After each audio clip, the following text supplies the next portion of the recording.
Although performed routinely, landing in reduced visibility due to fog, haze, or precipitation is very exciting. Today's modern airliners can land safely even in such weather conditions, but the procedure demands more attention than approaches flown visually in good weather.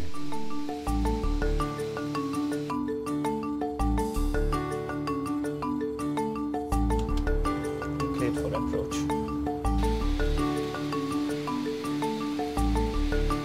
In the simulator, our pilots are now approaching Ferihegyi Airport in Budapest, where we have set ground fog and visibility of about 200 meters.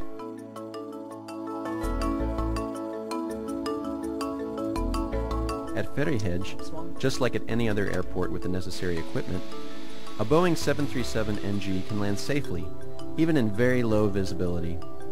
But this requires the use of the aircraft's automatic systems, the autopilots, while the crew has to follow a so-called precision approach procedure.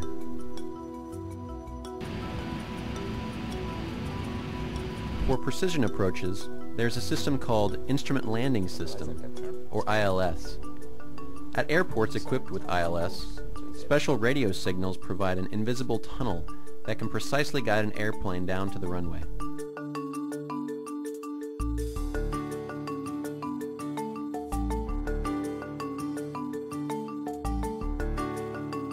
The ILS consists of several devices, one of which is a UHF radio transmitting a radio beam from the other end of the runway.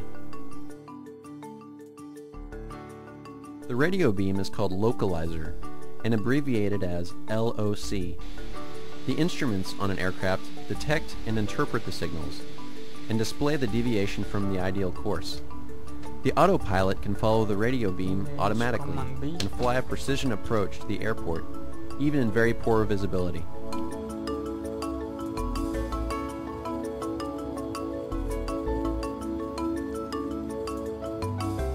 In the cockpit, at the bottom of the primary flight display, a magenta diamond moving on a horizontal scale shows the deviation from the localizer.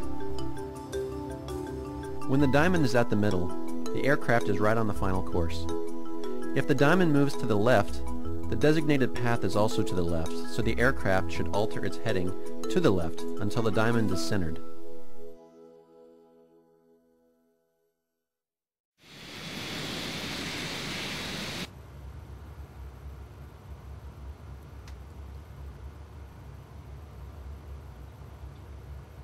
Another part of the instrument landing system is a transmitter placed next to the runway threshold and transmitting on a separate frequency.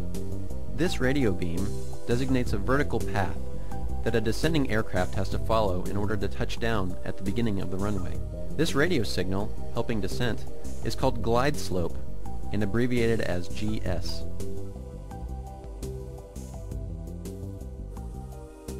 Deviation from the glide slope is shown by the magenta diamond moving up and down along the right side of the primary flight display.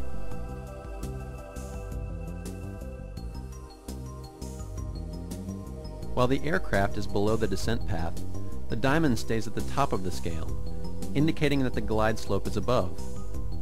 Normally, an aircraft should capture the glide slope from below and then follow it with a continuous descent.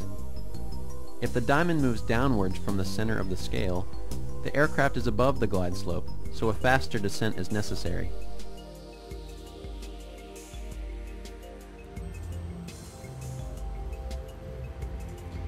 Localizer captured. Checked.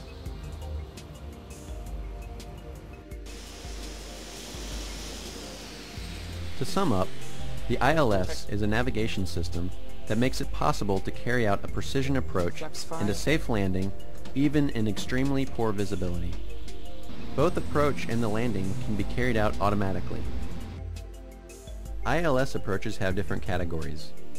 A Category 1 approach, or Cat 1, requires a minimum decision height of 200 feet, shown as DH in the table. This means that an aircraft flying a Cat 1 approach may descend to 200 feet. If at this altitude the runway is still not visible,